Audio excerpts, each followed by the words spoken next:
Coming to you live from Atlanta, Georgia, it's time for another episode of Tech Talk with your host, Joey Klein. Happy Thursday, everyone. A little bit of a change. Normally we do Friday mornings, but we're testing how well you can roll with the punches here from Thursday afternoon. As always on Tech Talk, we are talking with the best CEOs and high-level executives of the most interesting technology companies in Atlanta, Georgia. First, we're going to talk to Mike Dickerson, CEO of ClickDimensions. Hey, Joey. Happy to be here on a cold Thursday. It is a cold Thursday, but I am happy just to not be sweating, so I will wear whatever sort of jackets we need to be outside. And then we're going to talk to Joe Macchiarella, EVP of Operations for Trextel. Hey, how's it going, Joey? Good to be here. Thanks for having me. Absolutely, guys. All right, we're going to get right into it with Mike. ClickDimensions, you are a MarTech company, which is one of those fancy technology terms that we throw around readily these days. Can you give a little bit of a deeper dive into what MarTech is for the uninitiated and what ClickDimensions does? Sure. Well, the MarTech space is a pretty big space, but what we do is pretty simple. We help automate all the sort of digital interactions that companies have with their prospects and customers. And we're the leading marketing automation company in the Microsoft Dynamics ecosystems. We've got about 3,700 customers in 76 countries around the world and have been in Atlanta for 10 years. 10 years. And, you know, sometimes with this show, we have organizations that have been around a long time. Sometimes we have newly formed ones where you've got a CEO founder. You're in a position where you have entered the CEO role from a number of other organizations. Yeah, and I've had the experience of having started a company a couple times myself, and also having stepped into one that was started by some other folks. And ClickDimensions is a great story, started by a guy in his basement in Atlanta and a partner typing on his keyboard in his parents' apartment in Tel Aviv, Israel. And they built this business with no venture funding, no outside funding at all, and built a really fantastic business. In May of 2016, they sold to the private equity firm Excel KKR, and Excel brought me in January 2017, and I've been running it since then. And so we're definitely going to get into your experience, not just in all different types of organizations, but also what the fundraising scene looks like here in Atlanta. Because I think you've got a unique perspective from someone who has kind of seen it through a number of different iterations. But I want to drill down on exactly kind of who ClickDimensions serves. So, you know, you are serving 3,700 customers around the world. Are these anywhere from SMBs all the way up to enterprise? You know, what type of organizations are going to benefit from ClickDimensions? Yeah. Our sort of ideal customer is a B2B company, somewhere, you know, less than 1,500 employees. Having said that, we're the leader in marketing technology for Microsoft Dynamics. And so we have companies that are Dynamics customers that are big. 10% of our customers have over 5,000 employees. Companies like Aflac, a good Georgia company, for example, is a customer. But our sweet spot really is sort of mid-market and below B2B companies. And is that because there's something specific in your technology that serves them better, or just because it's a hole in the marketplace that you saw, or both? Great question. Building on Dynamics allows us to do a couple of things from an omni-channel perspective. And when I say omni-channel, I mean when you think about a customer or prospect experience, they're going to a website, they're getting an email, they're getting a text, but they're also talking to a salesperson or support person or somebody else in the company. And orchestrating a coherent sort of conversation across all those different touch points is complicated. And the most complicated part is when you got to orchestrate the human channels, the sales and the support side. Microsoft Dynamics is particularly good at the sales and support side. So we built on Microsoft Dynamics. So we really focus on B2B. We have plenty of B2C customers, but where we really shine is companies that have sales forces that are out there selling. For the layperson who does not know what Microsoft Dynamics is and why it's important that your system integrates with that system, can you give a headline as to what they should know about it? Yeah. So the foundation of a B2B business is its customer relationship management system that keeps track of all of the potential opportunities and prospects that they might sell to, and also as well as their customers. And people might know of Salesforce.com. Oracle has a CRM. There are plenty of other companies that have a CRM. Microsoft Dynamics is a CRM for the Microsoft world. And so that's where we started off with. Now, there are plenty of companies that provide marketing automation that might integrate with a CRM. Take, for example, another great Atlanta company, MailChimp. They will have integrations to Dynamics or to Salesforce, but they're passing data back and forth, across the internet, across those systems. ClickDimensions was built natively on Microsoft Dynamics, and that means that we're not integrating data. We're actually using the same common data set. And so there are some advantages in terms of faster implementation. There are advantages in terms of better execution. There are advantages in terms of the users all being able to use one system instead of several applications.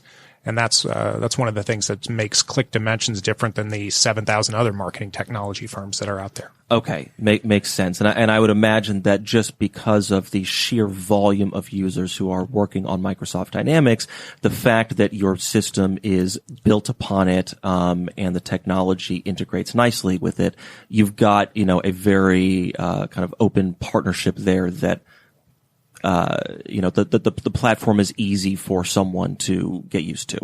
Yeah, it is. And that's both from a customer perspective, but also a partner perspective. And one of the unique things about ClickDimensions and that helped these guys grow this business was they built a partner ecosystem with almost 800 registered partners, again, around the globe.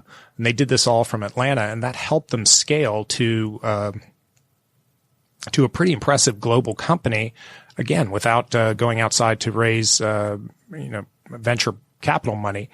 And those partners are experts in Microsoft Dynamics. So the fact that the ClickDimensions product is built natively on Dynamics made it really easy for them to promote the product and endorse it.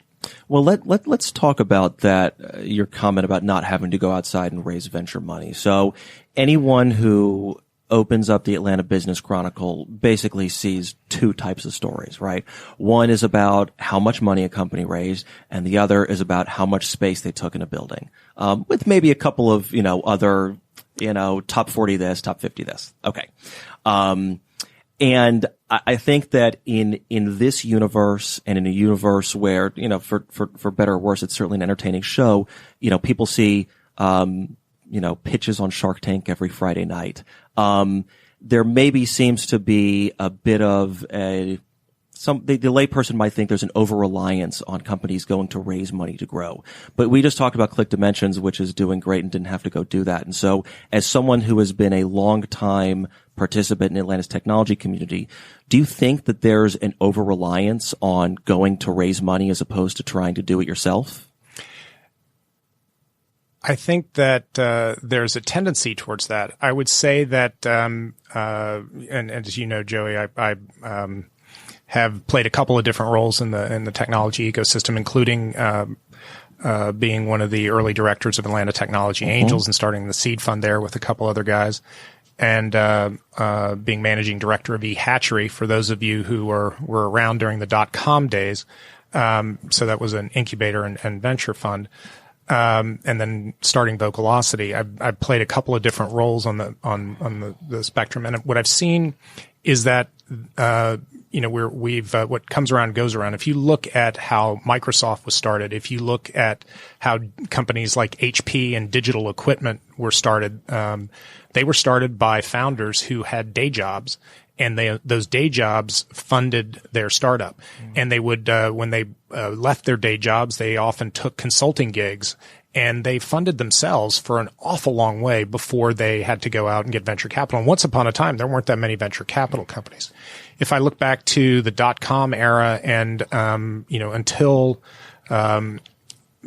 sort of the advent of cloud computing and open source, venture capital was the only way to go. And, I think of early days when it used to take at least $3 million just to set up a simple e-commerce site. Now you can set it up for free and, do a lot more than we could do with $3 million. So I think that, while there is a strong story around the numbers, and it's impressive to say this company raised so much in their Series A, we're back to a point where entrepreneurs can start a company and get to product market fit without raising outside money. Certainly the technology piece is much less expensive to do than it ever was before. Now, when you get to scale at sales and marketing, that's when capital comes in.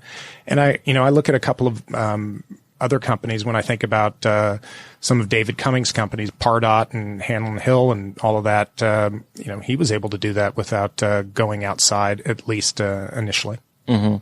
Yeah, look, it's certainly for some organizations, depending on what type of product you're building, and what sort of team you're building, it'll certainly get you there faster, sort of add some gasoline to the fire. But it seems like we've somewhat entered an era where, let's say that you have a 22-year-old recently minted college grad who goes to work for, a startup in Atlanta Technology Village. The world that person has grown up in certainly glorifies the raising of money.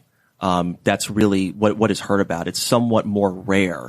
And frankly, that's why I do this show, to get out stories that are a little bit more rare to hear about someone who, eschewed that route and kind of did it on their own. Yeah. That's true. I guess my comment would be that it's easier to, go farther without venture capital than in the technology space today, thanks to cloud computing, open source, and so on. It's easier to do that today than it was, say, 5 years ago. So that's good news for entrepreneurs. I would also say that when I look back to the .com era and raising money for companies in Atlanta, there was and I'm sure people still talk about this today. Is there enough venture capital in Atlanta? Regardless of the answer to that question, it is easier to raise money as a company in Atlanta or anywhere else.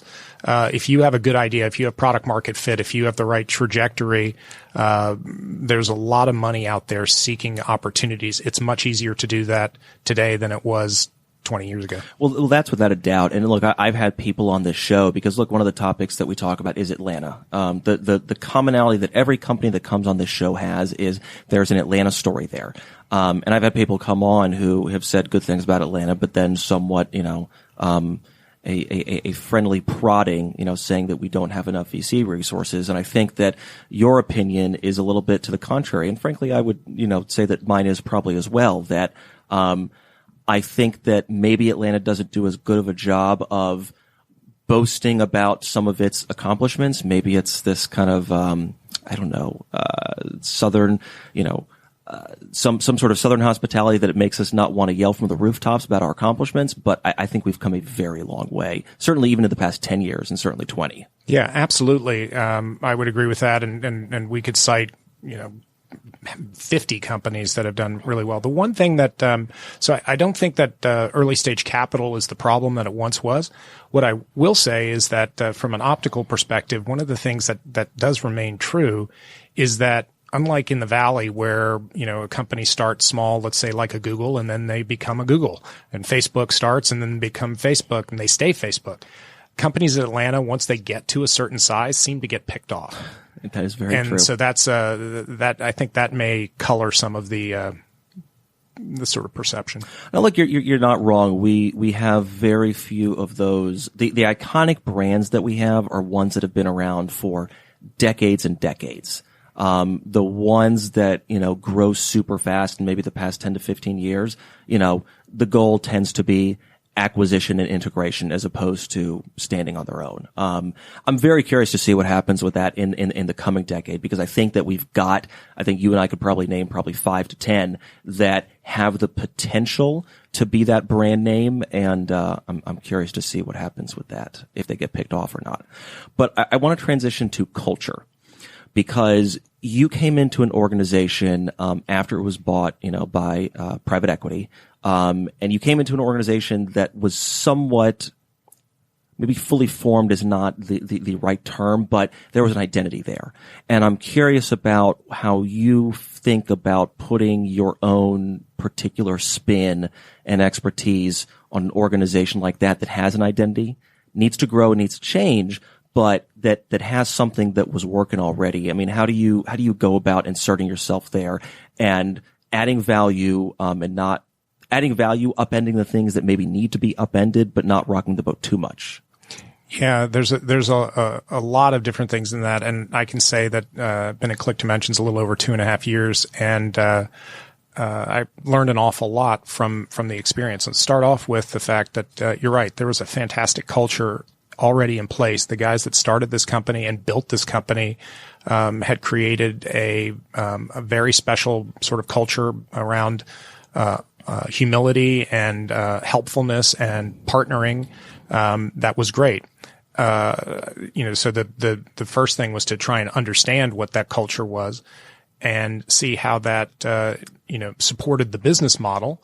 Cause often with successful companies, there usually is a synergy there. And then what was going to be required to make the company successful in its next sort of holding period, its next phase of evolution, and what might need to be changed. And I think, there were some things. The company is very much a global company, and it had global customers, but it had grown from a very frugal, capital efficient sort of roots, and making the transition to truly be a global company did require some work, and learning what it really means to be a private equity owned firm as opposed to a founder owned firm. Those are two big things that we had to navigate. And you touched on the fact that you are a global company, and I'm curious to understand more about how you foster a culture across time zones and across different cultures. Yeah. So I'm not sure. I'm sure we're still learning about that every day, but there are a couple of things that I think are useful and obtain. And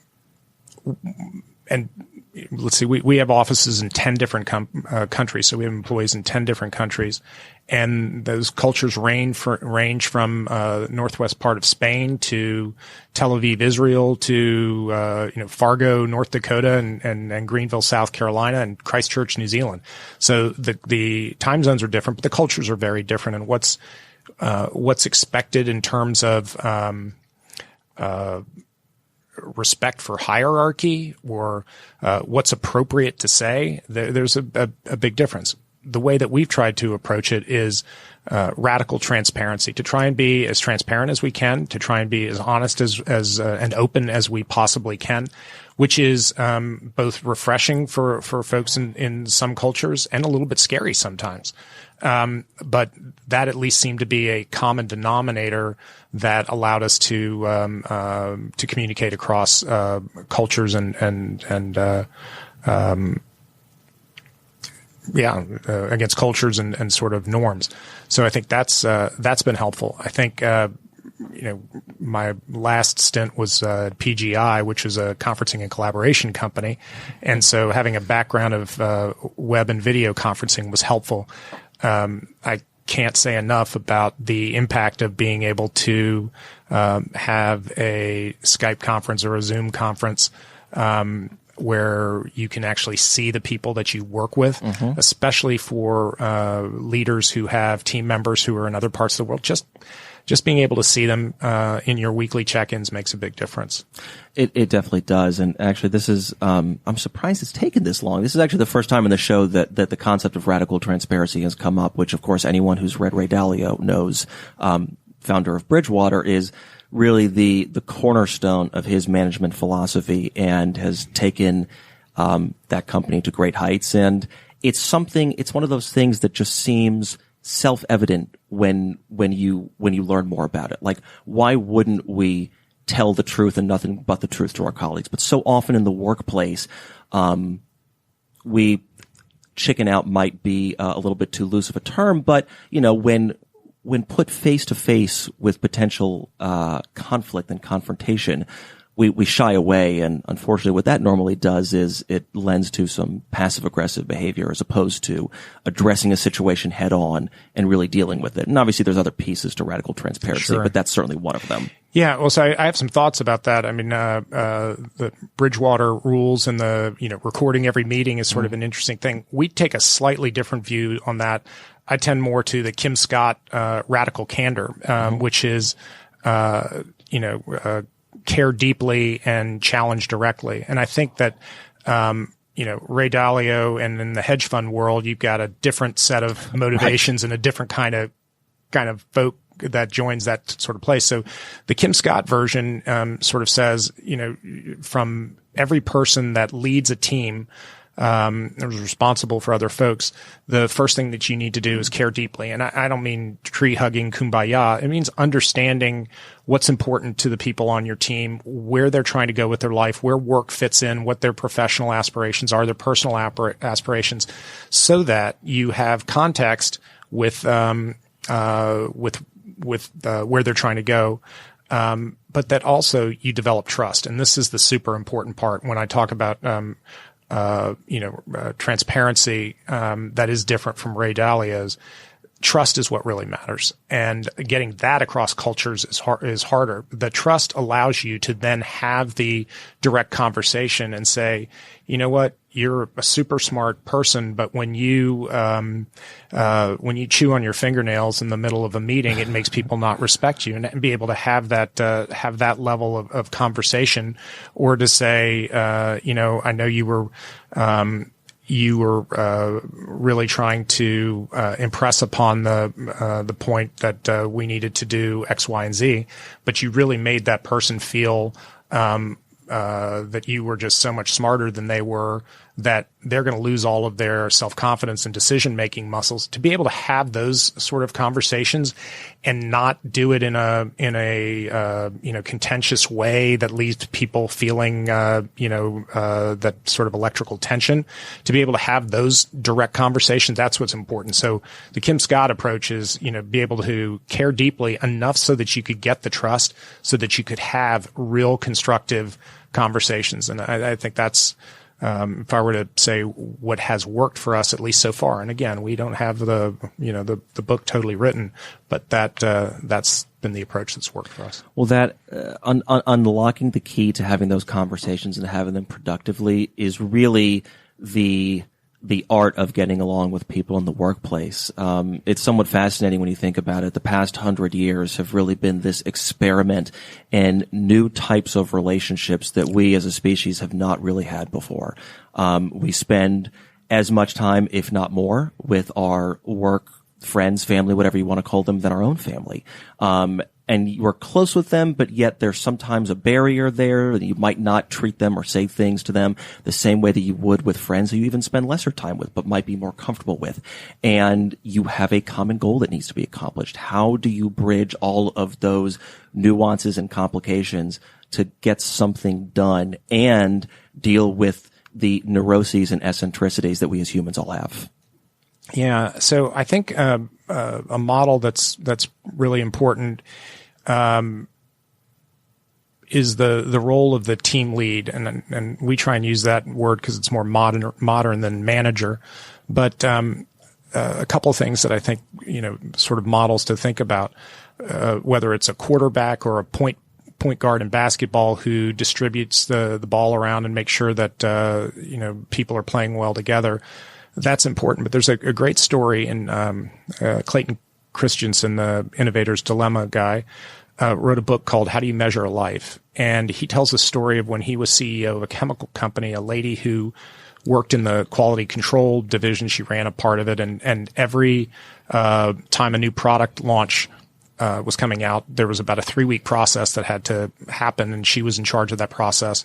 And, people from one division, the head of one division would want his product to go out first, and his timing was late. And he's saying, I need you to do this 3-week process in 2 weeks.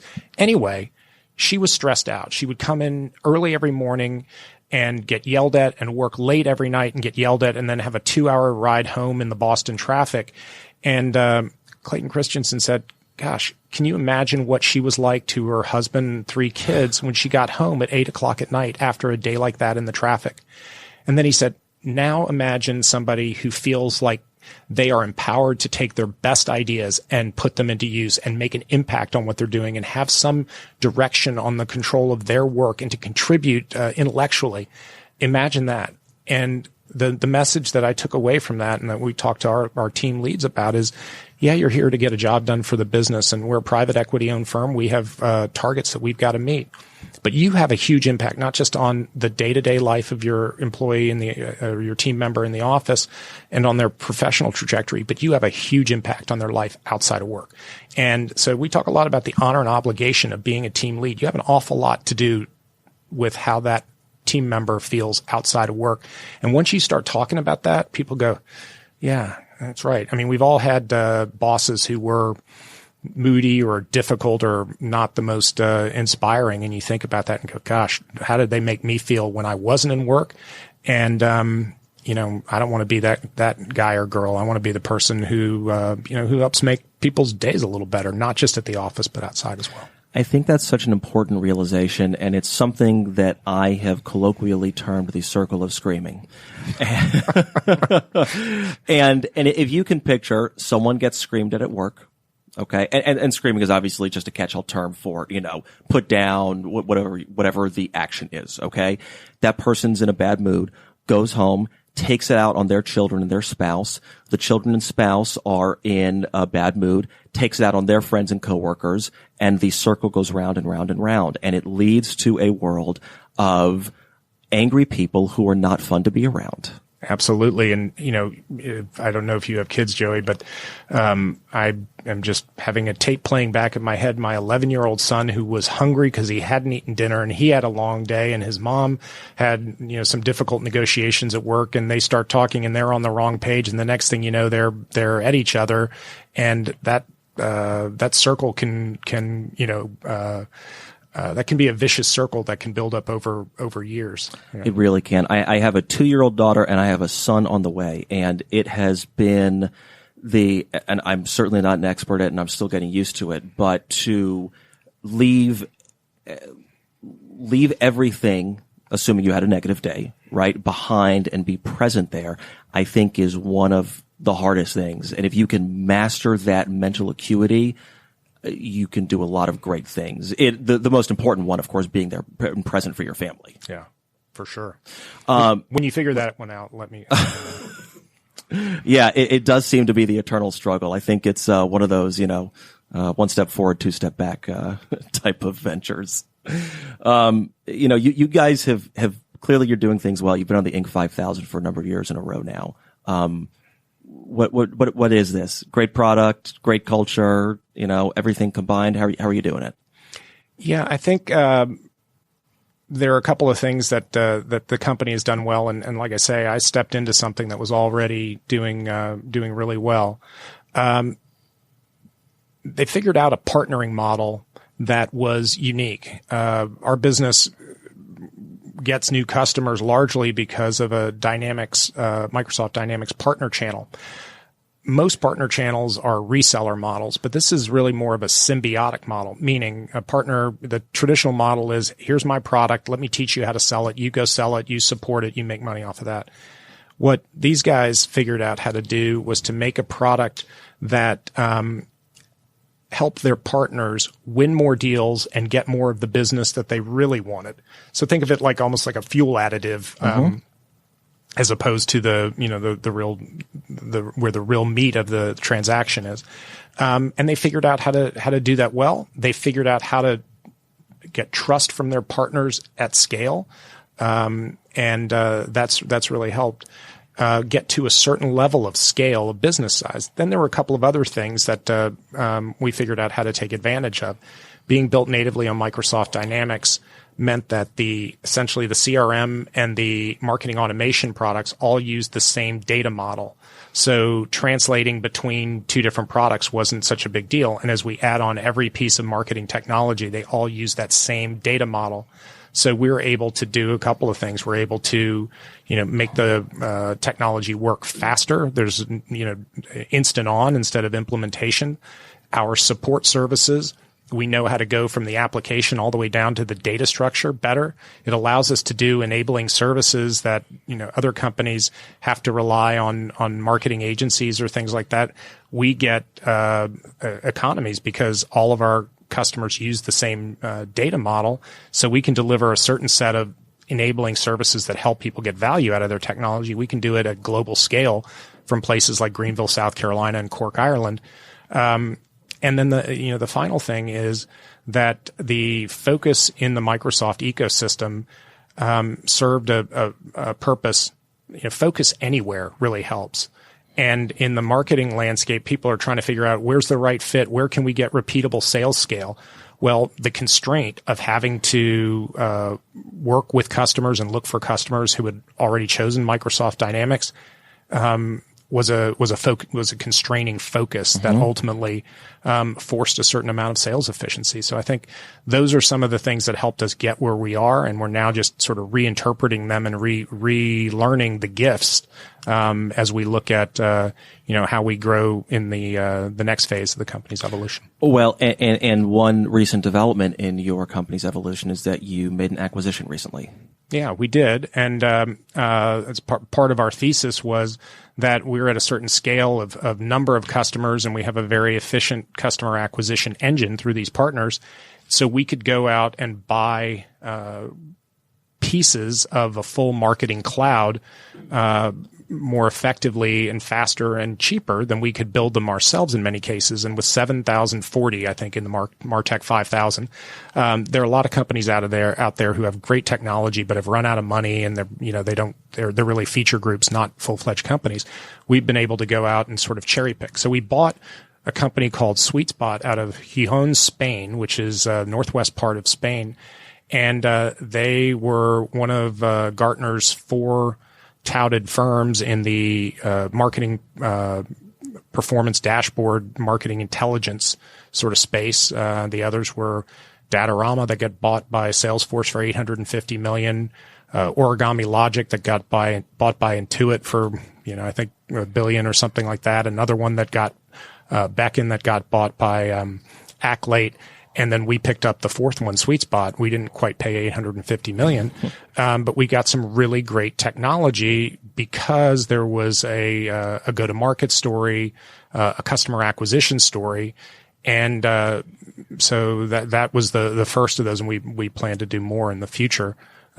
But it brought in some great people. It also extended our culture. We now, we have people working in Tel Aviv, Israel, with people in Gijón, Spain, coordinated from Atlanta with a little dash of Minsk, Belarus, and maybe some Cork, Ireland, all in the mix. That's amazing. Well, look, with all of those exciting things happening at ClickDimensions, if someone listening to this wants to learn more, how do they get in touch with you? Yeah, so feel free to drop me an email at mike.dickerson@clickdimensions.com or go to clickdimensions.com.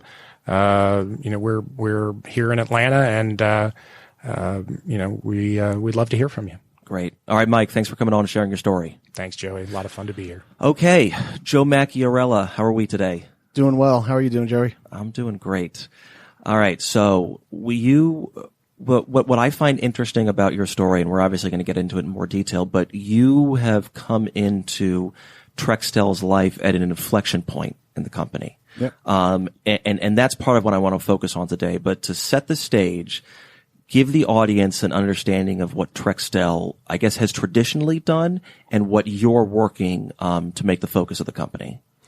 So Trextel focused mainly on IT infrastructure, deployment type services, and everything from provisioning routers, rack and stack, cabling, feet on the street, technician out to the location, installing the equipment. That the company was really heavy on deployment type services. We are working now on transitioning more into a managed services model. So we still do the rack and stack. We'll still send techs out and install the equipment, but we really want to focus on adding the most value and monitor their networks, and do that in cutting edge technology. For the layperson out there, define a rack and stack. So that's a technician going out to the site and installing a router in the back closet, where all the cables come into the building, where the circuit access gets dropped off, and they'll install the router, and that router feeds the rest of the store, or if it's retail or whatever the business is, it feeds to all the other computers and point of sale application or machine, credit card swipes, things like that.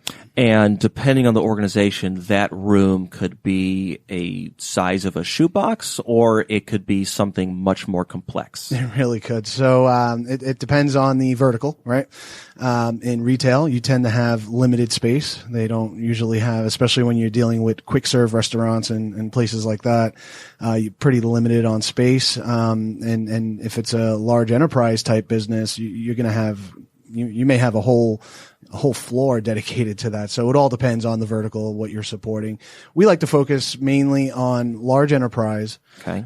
We do have a great deal of retail customers, but we like to focus on large enterprise, and we want you to have 100 sites or more. That's where we could really add tremendous value. Obviously, the more sites, the better. But we could add a lot of value in monitoring their network. And delivering all of our managed services to them. That's how we feel in the real estate services industry too. The more sites, the better. Absolutely. Now I'm curious. So let's say that an organization has decided to not have, all of that technology on premise, and they've gone to like a co-location data center. How do you work with that model? We do that as well. We have engineers that are certified in cloud technologies, and we offer engineering design type service to our clients. You don't need a physical location for us to be involved. We could really monitor, and I keep saying monitor, right? That's our main focus right now, is to get devices under active management. So that's not the only thing that we do, but that's a heavy focus for us right now. But we, like I said, we offer engineering hours, design hours. We could design a network, design a full solution for you, whether it is on-prem, off-prem. But we could monitor anything. It's kind of like we're not an IoT shop, but it is kind of like Internet of Things. We could monitor anything with an IP address, basically. Okay. And so traditionally it seems like there's been sort of three legs to your business. There's the actual hardware itself, there's the deployment of the hardware, and then there's the managed services.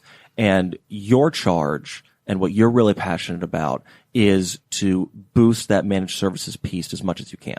Absolutely. Well, what I'm really passionate about is customer excellence and customer experience, right? That's I live and breathe that. But the focus right now on the business, and I'm very passionate about, is trying to drive a lot of diversity into our business model. We want to drive more managed services, and we have managed services with customers. Don't get me wrong, but again, it was a focus that was primarily deployment heavy, and now we kind of want to flip that script, right? We want to go to a lopsided on the managed service side. Okay. But why is that? What is the strategic advantage of that piece being the future on which the company is bet? Because that's where you get your most scalability, right? When you're dealing in a heavy deployment, one and done type environment, because once you deploy the equipment, you'll get future business, sure, 3, 4, 5 years later, right? Because the technology, even though sometimes it goes obsolete within a year, or, you go out and buy the latest and greatest TV and it's, the new model's out in 6 months, right? But you're getting more scalability when you're in a managed services model. In the one and done environment, your revenue is very lumpy. Your work volumes are unpredictable. They're up and down depending on how many customers you're installing at the same time and all that good stuff. So when you have a managed service environment, you have more flow. You have more of a steady flow. You get at that point now, and it goes beyond revenue. But it aligns with revenue where you have predictability, scalability. You could forecast. You know what's coming in. You could now start trending more than just revenue. You could trend, the average calls offered to your help desk per day. You could the trouble tickets that your NOC is handling, or whatever the driver is. You could really start forecasting that stuff and predicting your future and getting law of averages and algorithms in there to say, here's how many people I need at this time supporting this product, and you could even boil it down to handle times and product set specific. It's no longer on just widgets. It's now what kind of widget. So it just really puts destiny in your hands that you can run a very efficient shop, and people want to stay busy too. And you guys were really speaking my language a little while ago when you talked about culture and people having purpose and things like that. So that's something we're really focused on in our shop as well, because people want to be productive. They want to be busy. But they also want to know, they have to be empowered to, like you were saying earlier, they have to be empowered to make decisions, right? And when they're getting consistent workload and consistent elements that are hitting their desk on a regular basis, it keeps them productive. It keeps them thinking. It keeps them active. Well, let's talk about that, because when we're talking about fundamentally shifting the ratio of, services within a business, we're really also talking about a people issue as well as a culture issue, right? If you can't just change a company by changing the type of services or products that it does, right? That's only one piece of it. So talk to me about how you approach that within Trextel. So the culture at Trextel was very strong. That was one thing that drew me to the company. I had a pretty extensive interview process, so I got to meet a lot of people along the way.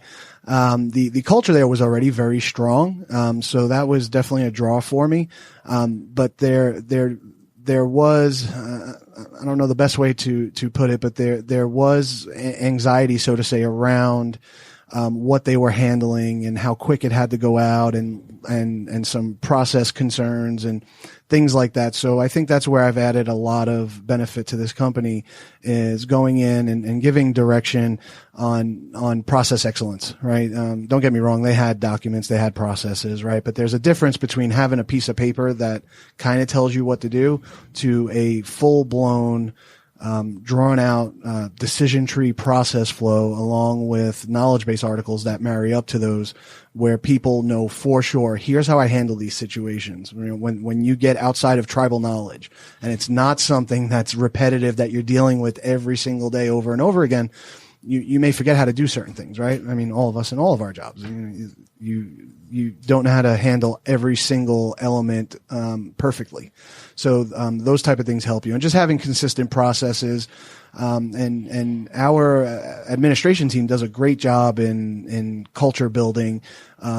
Social committee is something we implemented in the company, where we bring a leader from, and when I say leader, it's not a manager or anyone like that from every department. It is the leader of the group, someone that the peer group looks up to and says, hey, you're someone we like to follow in your footsteps, right? So we grab one of those people out of production, and we have reoccurring meetings where, and none of the executives are involved, none of the managers are involved. Again, this is a peer group that goes behind the scenes, and they figure out, what do the people want? What kind of party are we doing this month? What kind of morale boosting event are we doing? Lunches, whatever. We do all sorts of great things. Anyone that follows me on LinkedIn could see, I try to share as much as possible when we're doing all of these cool things around the company. Well, and I think that is a very interesting point. And I'm somewhat curious as to how because you came from organizations where you really helped grow them to a new level, Stratix and CBeyond specifically. And so I'm curious what you are taking from those experiences to now your new journey, at Trextel. Yep. Taking a little bit from along the whole path, right? Going way back when, right? But, you learn things over time that you either like to do, or, hey, that's something I really don't want to do. You learn the good and bad from leaders. Even bad leaders you benefit from, right? Because you learn in a different way. But yeah, so there's a lot of things that I've learned over time, and early on in my career. And this was, once I got into management with, CBeyond. One of the first two books that I read was, one was How Full Is Your Bucket? I don't know if you have ever read that. I forgot the author on that one. And then Building Call Center Culture by, I believe it was Dan Cohen. Those two books really opened my eyes to, wow, this is the type of person I am, right? I didn't really know it at the time, But going through those books, I like to contribute to people's lives in some capacity. I like to make people feel good about what they're doing and kind of give them something to look forward to and motivate them.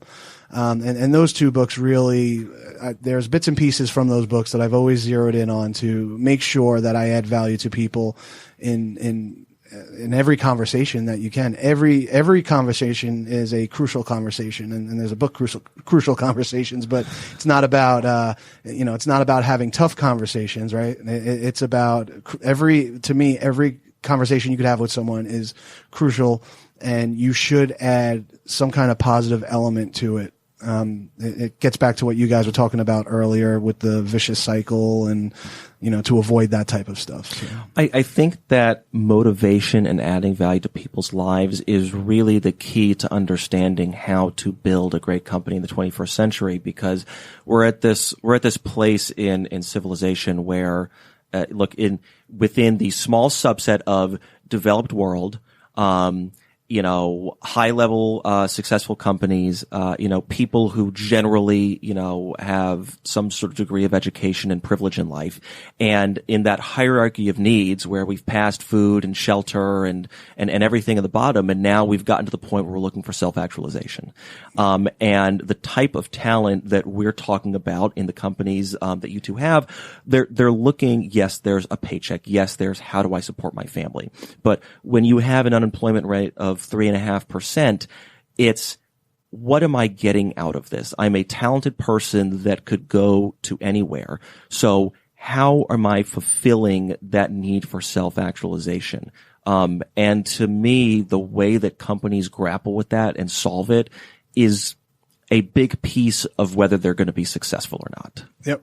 And it's about the messaging too, right? The one thing that we focus on is having consistent messaging.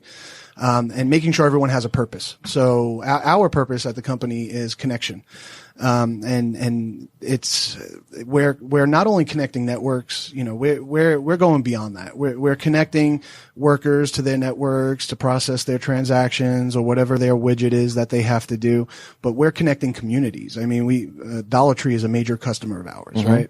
And we have many retailers that are customers on our network, and they're providing goods and services and to their community. When you go into a Men's Warehouse to go buy a suit, you live in that local area typically. I mean, sometimes you might be on the road, but you typically live in that area. When you go into a Dollar Tree, you typically live in that area. So we're connecting communities, and we do a lot of community service events and things like that as well. But connection is really what we drive in the company. We want to make sure our people are connected to our customers, because our customers are connected to their customers, which is the community. And we're just, it's all about connections, right? And not to be successful in the world, that too. But we just want everyone to be on the same page and be connected with our customers. Well, look, I think if you're going to spend this much time away from your family and this much effort, yes, of course, there's being successful in making money, but there's got to be another piece to it as well. Absolutely. I'm interested to learn more about your IntelliTrex product that was recently announced. Can you tell me more about that? Yeah, so you probably saw that we had a press release a couple weeks ago around IntelliTrex. That was our first ever company press release. So we went from first ever, really? First ever, yeah. We are Trextel's been around for going on 11 years now. But we truly are still in a startup type mode, because we are introducing these new services and more to come, into the market. So we've gone from, obviously before my time, a startup type firm, to a company making, a couple million to 20 plus million. And we have a really strong growth pattern. We've grown significantly over the last 3 years. Over, I think somewhere around 32% or somewhere in that range of growth year over year. And we have a growth plan in place to, get to well beyond, and I'm not going to give away our special sauce, but we have a very aggressive hyper growth model, planned out. And we're doing a lot to really drive it in that direction. And IntelliTrex is one of them, right? So we had our first ever company press release announcing IntelliTrex, and Chris Garrett was the brains behind the operation. He's our director of customer support. And he built this tool homegrown from the ground up. And this is a network monitoring tool, which on the surface people could say, well, everyone does that. Everyone does network monitoring, right? Well, a lot of companies do. But we really focus on cutting through the noise of traditional network monitoring. So when you have a network monitoring system in place, you are looking at your customers' networks that you're supporting, and you're getting alarms, and it's telling you, this circuit's down, or, this one's bouncing, or whatever's wrong with the access into the location. Well, our system doesn't just grab that and say, okay, Noctech, go check it out. That's more of a traditional model. Our system has a level of AI built into it. We have event handlers, and it's AI is really nothing more than automation, right? It's a fancy way of saying automation, but we do have a high level of automation in the system that when a circuit goes down, or it's taking slips or bouncing or whatever's going on, the system is looking at that circuit and saying, okay, here's how I need to handle this event. And I'm going to do A, B, C, D, and this all happens, light speed, right? And it's trying all of these potential fixes to get the circuit back up and running. And we're clearing through a lot of that noise. One customer in particular that we've injected this on, we were getting over 1 million alerts a month. Wow. Which is significant. And this was on a 7,000 or 8,000 user base. So it's not like, we were supporting a couple 100,000 stores, right? It's, so we're getting approximately 1 million a month. And now our system has really cut through all that noise, and we're getting somewhere in the neighborhood of 1,000. And so it sounds like what this does is a more targeted, automated way to solve a problem before having to get the human element involved. That's right. Okay. And we'll log it. The system will log a ticket and drop the info in there, close it out, and it'll do all that automatically, right? And if the events that it goes through does not solve the issue, that's when it gets handed off to a human. Okay. But then at that point, the human knows all of these things were already done. I don't need to do any of this stuff. Right. I need to pick it up from here. So it also helps in terms of mean time to repair. Our mean time to repair is historically low compared to what is, new low compared to the historical numbers that were out there. Got it. We've talked a lot about the retail case study, but I'm curious, with your new push towards increased focus on managed services and, of course, the new product, are there industries that you have traditionally not really been that active in that you're making an effort to penetrate a little bit deeper? Yeah, we really want to focus on more of medical. We want to get, we do have medical clients, but we want to really zero in that medical and finance type verticals. Okay. We have a pretty strong footprint in retail right now, so we want to really zero in on those two. What you have thrown around a number of book names throughout this conversation, and I find it. I'm a big reader. I think that anyone who wants to be an interesting person needs to be a big reader. And I'm always interested to hear about what executives are reading and how they're finding them. And I think, look, the good thing in our day and age is that we have a lot of choices. The bad thing is that choices typically overwhelm people. And so for someone out there who wants to understand, they go to their local library, or maybe I'm just old fashioned. They go to Amazon and they figure out what am I going to read to make myself a better business person? How do you choose your books and your topics and find them? First thing we figure out is, and we have executive strategy meetings weekly. The CEO of our company, Jason Morrow, really has his act together in terms of where he wants to take the company and his plans and his vision, just incredible vision. And we figure out what our goal is. Where do we want to get to? Now let's figure out what we have to do to get there. I mean, like you said, library full of books. There, you could find whatever it is that you need to. I think the most important piece is to understand your goal. Where do you want to get to? And don't get sidetracked by it. And have a limited goal, and a goal is not a revenue number. A goal is not a result. A goal is, where we want to get to in terms of how many devices we want to have under active management within the next 10 years, right? That's a goal. because the revenue is going to just come with that, right? The net promoter score for your customer satisfaction is just going to come with it. It's going to be a result. Your operating costs just going to be a result. We want to get to where do we want to be? Sure. And of course it needs to be somewhat quantifiable, but Right. everything else follows that goal. Absolutely. Okay, so with all of these exciting developments at Trextel, if someone listening to this wants to talk to you more, how do they do that? They could email me at Macchiarella, and let me spell that. JMACCHIARELLA at Trextel, TREXTEL.com. Fantastic. And for everyone who is listening to this over podcast download, we will put contact information in the show notes as well. All right, Joe and Mike, thanks guys for coming on. And to listeners, thank you for tuning in to another great episode of Tech Talk.